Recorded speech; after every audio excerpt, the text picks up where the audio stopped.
Hola, Ay, hola Jessica, ¿cómo estás? bien, ¿y tú cómo estás? Bien, bien, todo bien. Nos pasamos un poquito al conectarnos, pero ya estamos aquí para conversar con Francisco Marín. Sí, Vamos, ya está como espectador, así que lo vamos a invitar al tiro para no demorarnos más.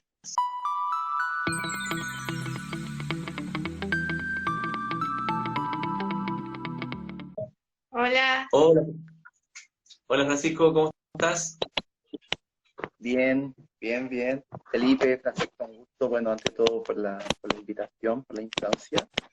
Así que un gusto. Sí, Acá, sí, un gusto. Gracias por aceptar la invitación, por unirte un poco a, a este ciclo de conversaciones con poetas chilenos de distintas regiones del país. Hoy día nos tocó Santiago, ¿ya? Así que queremos conocer, conversar contigo, conocer tu experiencia como poeta, como escritor. Y primero, antes de entrar en detalle, queremos saber en qué estás ahora, estás escribiendo, quieres publicar algo pronto, ¿cuál es tu camino literario en estos días? uy, una locura porque en este momento me encuentro precisamente estoy fuera de Chile, estoy en África. Ah, Eh, miren, Estoy, bueno, 3 horas de diferencia con Santiago, digamos, con Chile. Y bueno, estoy como, podríamos decir, en un momento bien importante, digamos, de mi vida, eh, y donde también ha surgido la posibilidad de escribir, de leer, de inspirarme. Así que estoy preparando, de hecho, algo, escribiendo. A veces cuesta un poquito, porque si vienen muchas ideas, sobre todo cuando uno está conociendo un lugar distinto y totalmente diferente a lo que uno está acostumbrado en su diario vivir, entonces bombardeado de mucha información, de mucha visualidad, de muchas sonoridades distintas, de muchos colores incluso, increíble a veces como los espacios distintos también marcan en ese aspecto, así que con esto, cuántas cosas. ya, ¿y en qué en qué país de África estás y por qué circunstancias estás allá? ¿Por trabajo, por viaje, por alguna búsqueda? ¿En qué estás?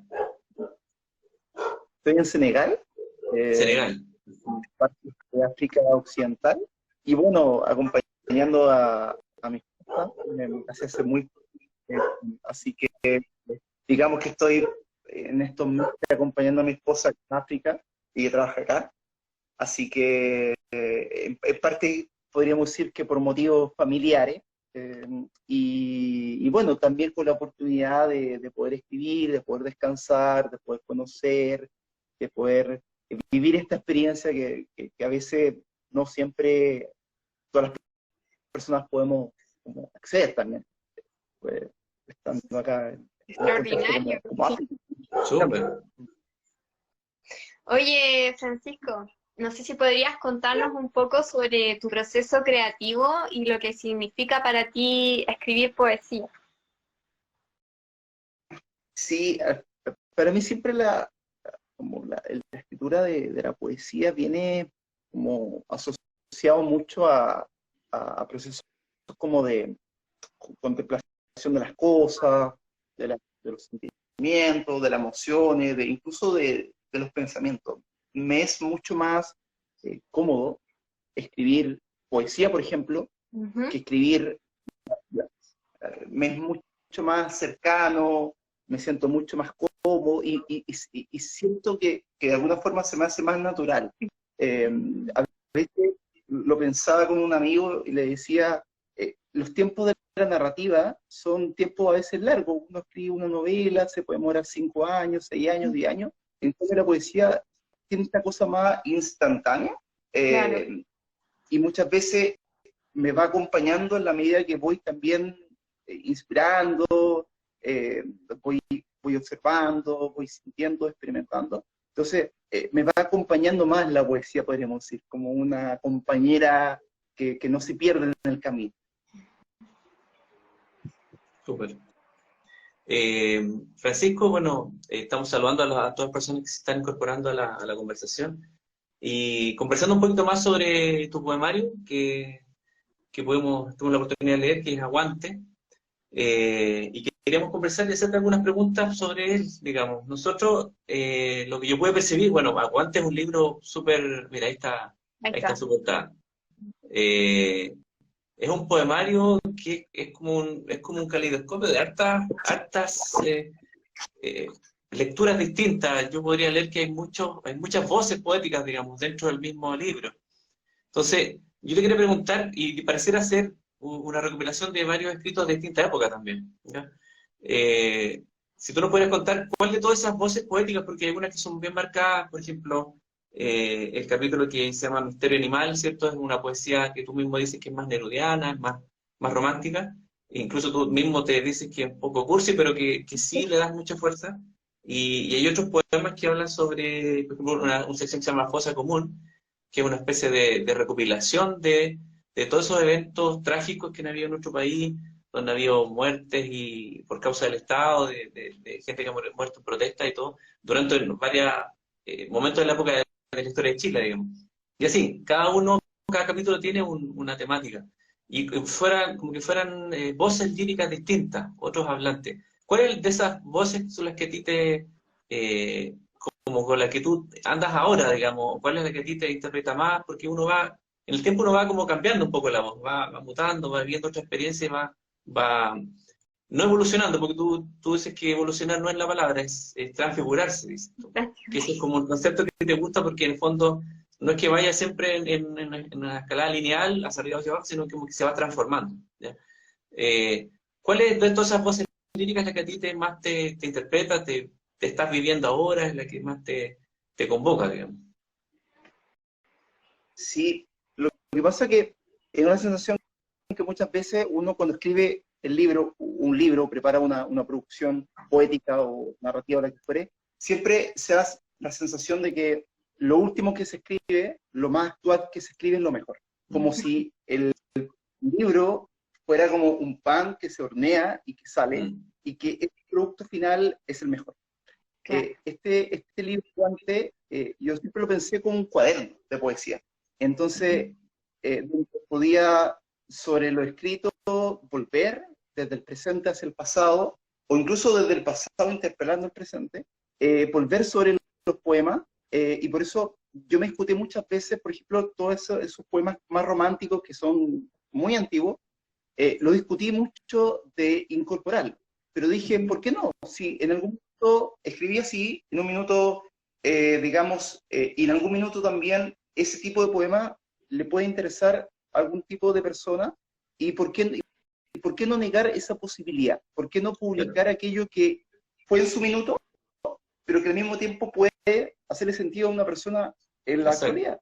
Exacto. Entonces, dependiendo como tu pregunta, pienso yo que todas esas voces me interpretan al mismo tiempo. Es un poco casi Perfecto. como esquizofrénico, digamos, pero siento que, claro, pero todas esas voces son uno, porque uno como persona, y ni siquiera como poeta, como escritor, uno como persona se desempeña en diferentes ámbitos. Uno es amante, uno es esposo, bueno, uno es crítico social, uno es periodista, uno lo pasa mal en la niñez. Entonces, tenemos diferentes áreas de la persona, y ¿por qué no convocarla en un libro y que no sea ese libro la expresión de una sola emoción o de un solo momento histórico? Claro, nos parece bien. Yo también te quería hacer una pregunta, Francisco, que hay una parte del poemario donde incluye aspectos como de la condición humana, como el deseo, la neurosis, la fragilidad, la pena, que nos muestran las luces, pero sobre todo las sombras de la condición humana. ¿Era tu intención mostrar aquello que tratamos como de disimular o de maquillar de alguna forma? Sí, de alguna forma sí, pero nunca con una intención como maniquea, como decir, voy a hacer una denuncia respecto a esto.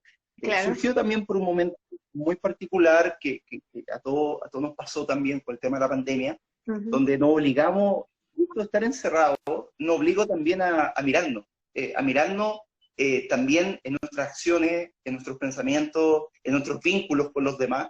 Entonces, esos versos están muy cargados de esa reflexividad, de esa mirada un poco más hacia adentro. Y de alguna forma también desde una mirada quizás más distante o más teórica uno podría llegar a decir, bueno, vivimos en un mundo donde pareciera ser que estar bien es lo ideal, de que uno Claro. no puede estar mal, y de que si uno dice que está mal, chuta, es complicado. Sí. O una persona que cree así como, y casi infantilizarla. Está mal, está enfermo. Entonces, creo yo que es muy importante, y más allá de la poesía, o más allá de este libro en particular, de poder aceptar que tenemos muchas emociones y muchos estados de ánimo. Y estos estados de ánimo también son parte de nosotros. Como normalizar que no es siempre la regla estar feliz y que todo esté bien, digamos, como esa es la idea. Sí, Francisco, bueno, dentro de la conversación nosotros damos un espacio para que ustedes también puedan compartirnos alguno o algunos de los poemas que son parte del libro del cual estamos hablando, así que te damos la palabra para que nos puedas leer tú directamente alguno de los poemas que tú prefieras de tu libro para poder escuchar de tu mismo voz. Ya estaba. Este poema quiero compartirles un pequeño preámbulo. Estoy como, digamos, en un momento en que valoro mucho la idea de la lentitud, valoro mucho la idea de demorarme. Yo sé que nos cuesta mucho, que vivimos una sociedad hiper frenética, hiper conectada, esta cosa de que estamos 24/7, que lo hemos incorporado como sociedad muy fuertemente, e incluso como administramos el tiempo, cómo nosotros, digamos, de alguna forma nos reglamentamos según tiempos que no siempre son buenos para nosotros, en el sentido de descansar o incluso desconectarse. Entonces, este poema tiene que ver con eso, se llama Lentitud. Detenerse en medio de la turbiedad, porque el exceso es turbidad. El furor extingue el deseo, cada sortija, cada sorbo en porcelana, cada viaje al oriente, cada espectáculo, cada necedad de fajo verde. Caducidades. El mundo solo revela la rata, jamás las fruiciones de los secretos. Lento, echarse al sillón, imitación Berger. Sostener un cigarro imaginario, bocanadas de aire tibio. Ese un pequeño poema de aguante que tiene que ver con como lento. Valorar los tiempos, ¿cierto? Como que el tiempo tiene que pasar rápido, o las cosas hay que hacerlas muy rápido, pero ese poema invita un poco a esa valoración.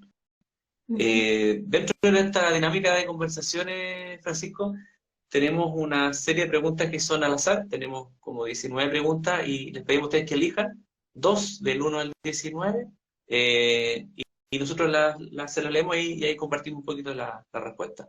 Del 1 al 19 hay 2 números. Ya. Número 5, mi número favorito, número 5. ¿Ya? Y número 8. Y el 8, ya. El 5 dice, ¿preferirías escribir un solo bestseller y que el resto de tus obras pasen desapercibidas?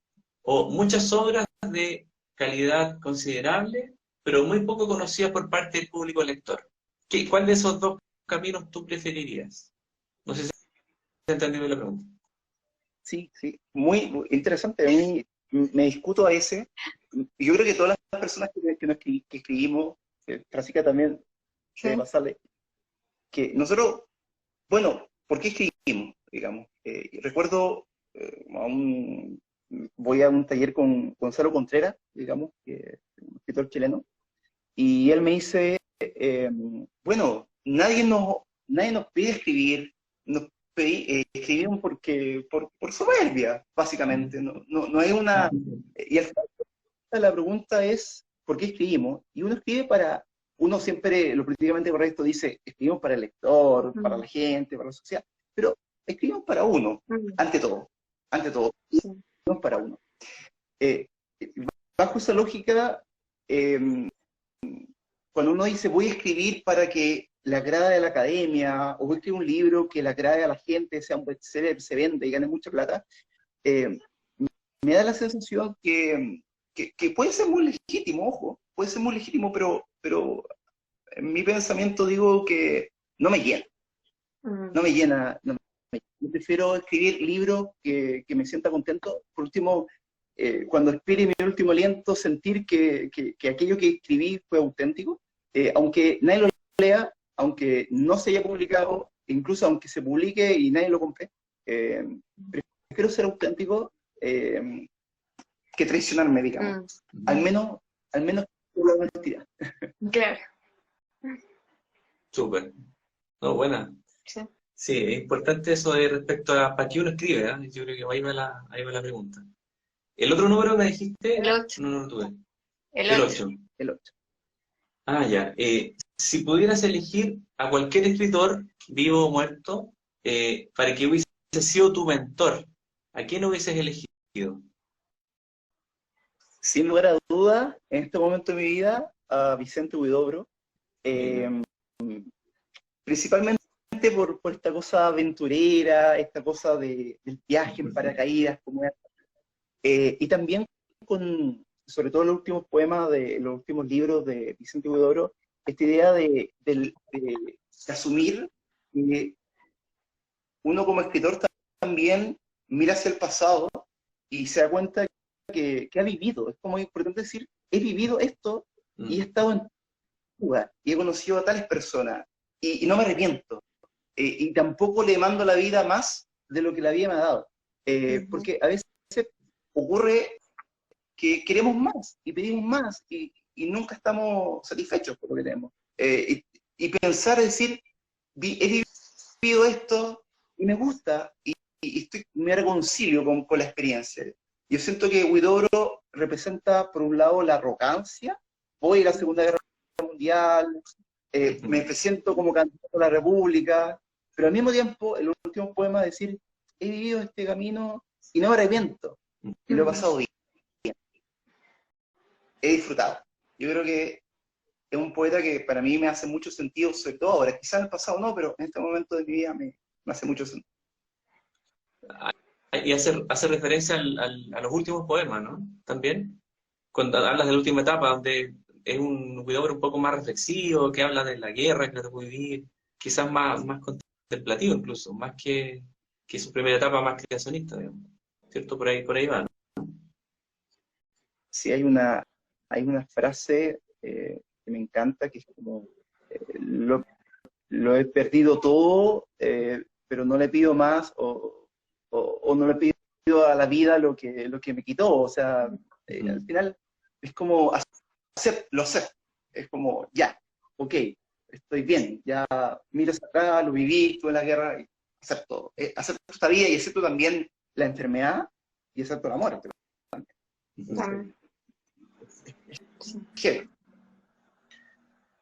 Súper. Bueno, otra de las dinámicas que tenemos es que le pedimos a los autores, o sea, a los poetas, que nos dejen una pregunta para el poeta que sigue en este ciclo.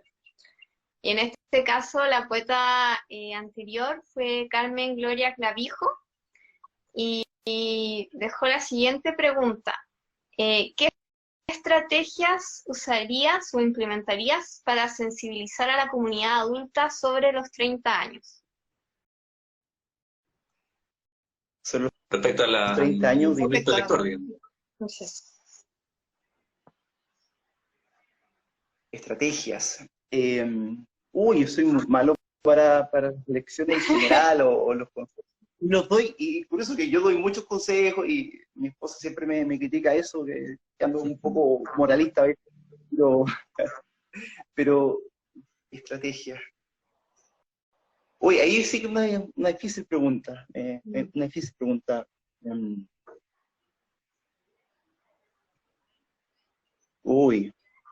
Tal vez más lecturas públicas, no sé. Sí, respecto al fomento lector, digamos, está hablando de la poesía, cómo fomentar la poesía, a eso va la pregunta. Digamos. creo que, y uno siempre a veces como que desde nuestra posición muy de elite, porque somos de elite, escribimos porque comprensión lectora, libros, los libros son caros, y muchas veces le echamos la culpa a la gente, y como que la gente no lee, pero la pregunta es, ¿qué hacemos nosotros también? Los autores, digamos, ¿qué hacemos nosotros? ¿Qué rol también cumplimos? ¿Qué rol activo cumplimos? Y el fomento de lectores también implica entender que hay muchos lenguajes también. Y por ejemplo, la poesía a veces es un lenguaje difícil para mucha gente. Tratar y muchas veces los estudiantes dicen, es que yo no entiendo poesía porque es muy difícil y Neruda y bla. No entienden. Tratar quizá, sobre todo en la poesía, respecto al fomento lector, tratar de hacer de jugar con lo transmedial muchas veces, con la plataforma, sobre todo en términos didácticos también. Entender que la poesía tiene que ver principalmente con las emociones, con los sentimientos, con los estados de ánimo, con las percepciones de la realidad. Tratar también de que esas percepciones también podemos comunicar entre las diferentes generaciones. Podamos poder enganchar muchas veces, entusiasmar, más que imponer, decir, tienes que leer este libro porque este libro es muy importante para el mundo. Tratar de enganchar también desde la humildad. Y sobre todo en la educación, que la educación es central, el sistema educativo es central. Sí. Tú hablas como de usar otros medios, ¿no? El video poema, no sé, la música, u otras instancias que sean más atractivas, ¿cierto? Para, para conectar, ¿cierto? Conectar al público lector, que en fondo hay que tratar como de conquistarlo para que en fondo se interese y no sienta que esto es un mundo como muy ajeno, muy distante, ¿cierto? Un poco árido de repente puede ser para el lector, digamos. O mezclar esas plataformas, ¿cierto? Sí, de todas maneras, para poder lograr ese enganche, porque entender que estamos en un momento, bueno, en general siempre hay crisis generacionales, siempre las generaciones más chicas quieren superar, quieren borrar, quieren decir esto es viejo, es malo, dañoso, afuera. Y los jóvenes también, no, estamos inventando la rueda, todo esto que hacemos genial, y no siempre es así. Hay un autor, un filósofo, se llama Mark Fisher, que decía, la tradición y lo nuevo tienen que dialogar.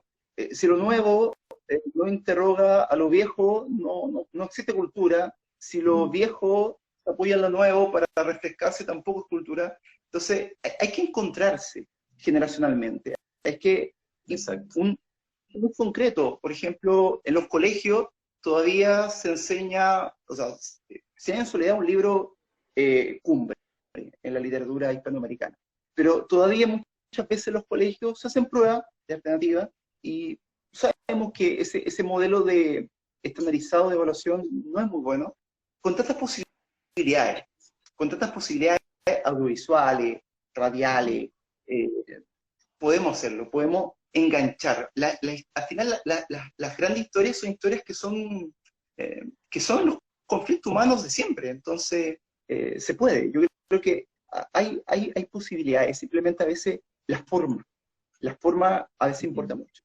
El soporte. Sí. Bueno, como parte también de este juego que tenemos, te invitamos a ti a dejar como una pregunta para el poeta que sigue en el ciclo. Y que... ¿Quién va a ser, Felipe?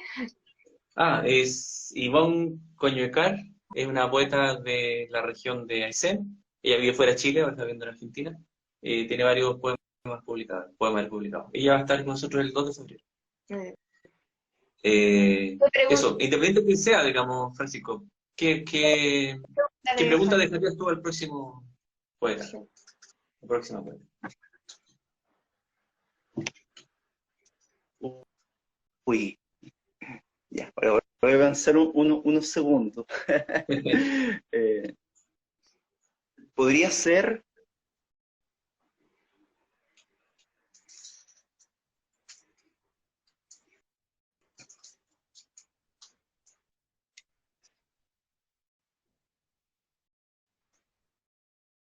¿cómo podemos acercar, quizás un poco lo que hemos conversado ahora, cómo podemos acercar la poesía a la juventud, a los estudiantes, digamos, desde nuestra condición de autores? ¿Cómo podemos, más allá de hacer un live, más allá de ir a un lanzamiento, más allá de ir a un acto? Yo creo que es importante eso de ir a los colegios. Los chicos y chicas lo agradecen mucho cuando conocen a la persona, no solamente al poeta, a la persona que escribe. ¿Cómo desde la poesía, cómo desde la gestión también, territorial, etcétera, se puede acercar a la juventud, a las nuevas generaciones? Perfecto. Perfecto. Ahí estaba anotando la pregunta. Francisco, nosotros dejamos también un espacio al final para que tú libremente puedas expresarte, si quieres leer otro poema de tu libro, o expresarte libremente algo que tú quisieras contar de tu experiencia literaria, etcétera. Libremente para todos nosotros.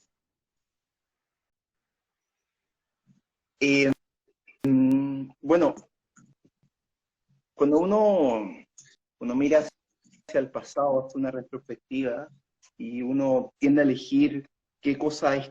Yo me he repetido muchas cosas que he escrito, la verdad. Me he arrepentido. Porque, bueno, gaje de la juventud también, pero me he arrepentido de lo que he escrito, pero no me he arrepentido de lo que he publicado. Creo que importante, por eso un poco el sentido de aguante, ¿no? Esta idea del cuaderno. Como que cuando uno tiene un cuaderno, raya, subraya, cambia cosas, reflexiona sobre lo escrito, le da una vuelta, una mirada, y a veces uno tiene esta sensación de que lo que siempre está actual es mejor. Y a veces visibilizar la producción de un poema en el tiempo, o revisitar un poema en el pasado, es también valioso, porque uno se mira en retrospectiva, un poco lo que es esa frase de Proust, aquel que era en aquel entonces, digamos. Entonces, esa vuelta al pasado, que en realidad esa vuelta al pasado nunca es prístina, nunca una vuelta real, porque el pasado ya fue. Reconstruimos el pasado. Es veleidoso el pasado. La memoria es selectiva. Entonces, cómo desde el presente, a través del poema, logramos de alguna forma entendernos y seguir entendiendo y saber que estamos en un constante tránsito y que básicamente uno nunca es, uno está haciendo, digamos, uno está en movimiento y uno va aprendiendo cada día. Probablemente quizá en 10 años más diga, pucha, este libro aguante, no sé, lo desecho de mi biblioteca. Puede que no. Y entonces, esta idea como de amor y odio, a veces uno tiene mucho amor y odio por lo que escribe, porque lo peor que uno puede es ponerse en una situación de autocomplacencia, como decir, esto está muy bueno. Porque si uno dice que escribe un buen libro, después, ¿para qué escribir otro libro? Claro. Uno escribe libros porque sabe que no ha escrito un buen libro, y que quizá sueña con escribir un buen libro, y esa sea quizá la literaria. Es muy, a veces, es un poco frustrante y te genera una sensación también de angustia, pero está bien. Yo creo que es bueno incorporar todas esas interrogantes que tenemos sobre la vida y sobre también lo que implica el oficio de escribir. Y bueno, a propósito de aguante, quisiera compartirle un poema, el último, digamos, que tiene que ver con el pasado, con Valparaíso, con los amigos también, con los amigos que fueron y los amigos que siguen siendo, de cierta forma, que van, que desaparecen y que vuelven. Se llama Así éramos nosotros, dedicado a Garganta y Guaso, que son mis amigos, bueno, de Rodolfo y Carlos. Así éramos nosotros, juntando un poco de hollín en los vasos, aún de ternos y corbatas. ¿Y acaso había esperanza por ese futuro largo y todavía remediable? El cuerpo era un montón de noches, No había canas y tantos compromisos. Nadie sabía de planiferios y cartas de navegación. Apenas almorzábamos en comedores sociales. ¿Y qué quedó de todo eso? ¿Y qué quedó, salvo esta amistad a prueba de frío y cortaplumas? Así que, bueno. Súper, muy bueno. Muy bueno. Muy bueno eso. Francisco, eso, bueno, nosotros creamos un poco este espacio para poder conversar, conocerlo a ustedes, que nos cuenten de su poemario y saber dónde pueden encontrar tu poemario Aguante. ¿Está disponible? ¿Dónde pueden conocerlo? Está en Busca Libre, en ¿Ya? librerías también en Santiago, pero a veces pasa que la circulación del libro no siempre es tan expedita como uno quisiera, los stocks y todo eso. Siempre es más seguro a través de la editorial, de ¿Ya? Ediciones Misteria. Le mando un abrazo a Rodrigo Peralta, que es mi editor y amigo. En la página de la editorial Filacteria pueden también hacer compra directa y se despacha el libro también a vuestros hogares. Así que es una buena forma confiable también de apoyar a la editorial independiente. Perfecto. Filacteria se llama, ¿no? Filacteria. Perfecto. Ahí dejamos la invitación para que también se acerquen a la editorial y lo adquieran desde ahí, pues siempre va a ser mejor la fuente original, digamos, donde salió el libro, para llegar ahí a conocer el poemario. Eso, ha sido muy grato poder conversar contigo, Francisco, y que te has dado el tiempo desde fuera de Chile para poder conversar con nosotros. Y bueno, invitado también a que puedas participar y observar los otros conversatorios que vamos a tener semanalmente para conversar con otros poetas de Chile. Como les decía, la próxima semana nos corresponde hablar con Ivonne Conyecar el 2 de febrero, y nos va a tocar un día jueves, también a las 20 horas. Eso, Francisca, si quieres. Sí, agradecer a todos los que se conectaron. Ahí alcanzo a leer un mensaje de Débora que dice saludos desde Valparaíso, así que también le mandamos saludos a ella. Y gracias a todos los que se conectaron a esta instancia. Muchas gracias, Francisco, por ser partícipe. Te agradecemos de verdad que desde allá te hayas conectado y todo. Sí. Y invitar a toda la gente a que vayan la próxima instancia. Todavía nos queda uno pendiente. Sí. Esta semana nos quedó uno pendiente, pero ya lo reagendaremos y les estaremos avisando sobre ese live que no pudo salir. Sí. Y bueno, para los que vieron este video recién, estamos haciendo estos videos semanalmente, conversando con poetas de distintas regiones de Chile. Hemos pasado por la región de Antofagasta, por la región de Coquimbo, por Puerto Montt, por la región de Valparaíso, Santiago, y así, estamos de alguna forma como recorriendo Chile a través de los y las poetas de nuestro país. Y que ha sido una experiencia bien enriquecedora porque hemos ido descubriendo la poesía como toma distintos colores en las distintas regiones de nuestro país y sobre todo son poetas que están creciendo, están divulgando su poesía y ese espacio también busca ser una cabida para que se expresen y se puedan conocer y todos los conozcamos. Así que ha sido una experiencia muy grata de poder conocerlos, conocerlas y dar este espacio para conversar. Eso. Sí. Muchas gracias, Francisco. Este video, bueno, después queda disponible en mi cuenta, Viajeros Poéticos, en la de Francisca. Y después en YouTube. Y en YouTube también, en Viajeros Poéticos, y tengo un canal de YouTube donde después, unos días más adelante, voy a subir el mismo video, el mismo conversatorio. Así que también disponible para todos, YouTube está mucho más universal. Eso, así que muchas gracias, Francisco, por tu tiempo, por haberte conectado y por mostrarnos tu poesía. Ha sido muy entretenido. Muchas gracias a ustedes también por la invitación y muy bonito proyecto, así que les vaya muy bien con los próximos poetas que vengan a conectarse también. Súper. Gracias, Francisco. Que esté muy bien. Nos vemos el próximo jueves, 2 de febrero, con otra poeta chilena. Nos vemos. Chao. Chao.